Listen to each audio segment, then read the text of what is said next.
chaat masala.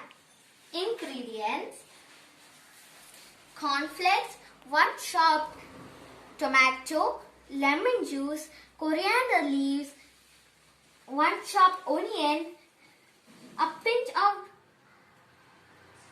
chili powder, a pinch of salt to taste.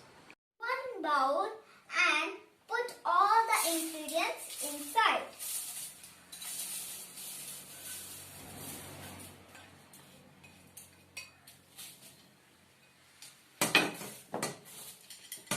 And mix them.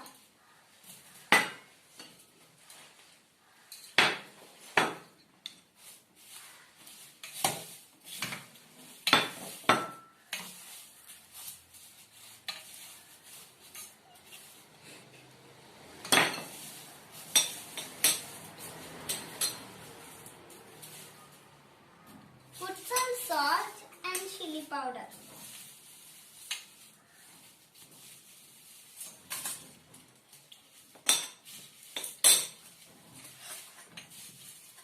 Mix it well.